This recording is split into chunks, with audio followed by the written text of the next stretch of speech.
Now, we are coming up on a week since heavy rains began to fall in McDowell County and the rest of southern West Virginia, and flood and recovery efforts are still ongoing. Power has largely been restored in McDowell County, but there are still major issues to confront. News Watch was once again on the ground and has the latest for you tonight.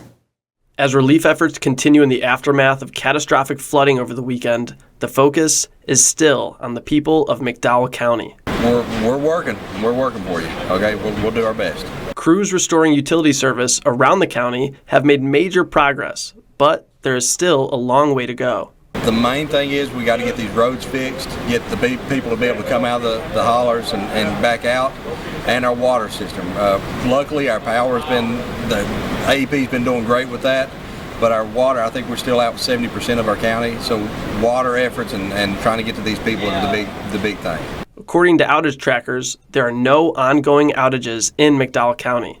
Relief is still being lifted by volunteer efforts as donations of food, water, and other supplies continue to pour in. There's also been an influx of aid organizations into the area that bring much needed experience. This is the type of work that the Red Cross prepares for all the time. The Red Cross began its process before the floodwaters began. We were pre-positioning items prior to the flood hitting to make sure that those shelters were, resourced with the items that they needed.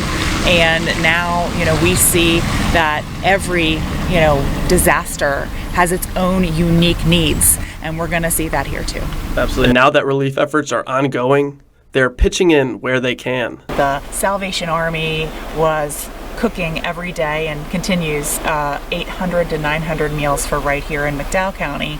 And we're providing things like the clamshells to put the food in. We come down with our vehicles to then deliver the food and working then further with community organizations after we deliver large numbers of meals somewhere. The Red Cross is accepting donations to support its mission and will use those donations right here in West Virginia. If somebody wants to be a part of helping the Red Cross, they can go to redcross.org to volunteer their time or to volunteer to be a monetary donor.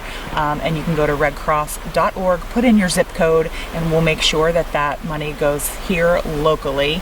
And you can also text to give $10 to help our response by texting the word Red Cross to 90999. $10, and we'll use your area code to make sure that that money is local. The county is also accepting donations to distribute to those in need. We've been getting donations in good. We've been pushing stuff out to our distribution areas. We're doing cleaning supplies. I think that we just got a good load of those in.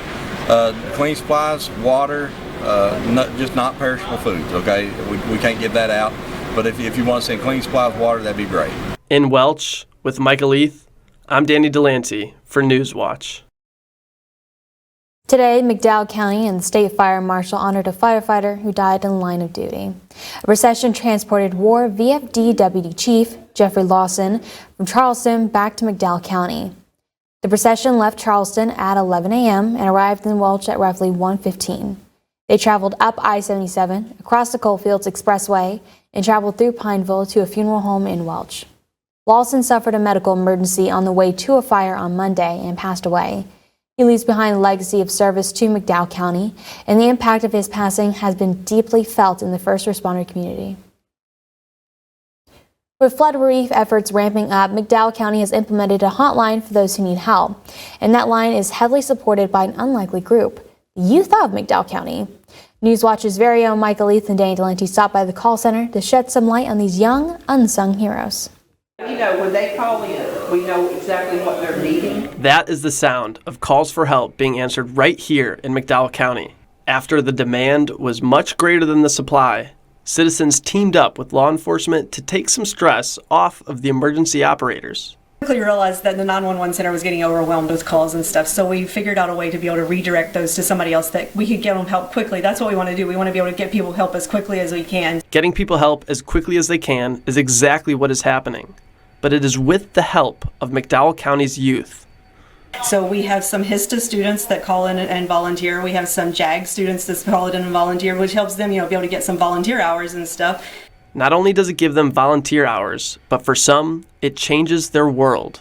But these are lives, and these are things that actually matter, and that if we weren't there, who do they go to, So Working in 6-hour shifts, these kids take phone calls, organize them on a spreadsheet, then a local police officer reviews that and dispatches assistance.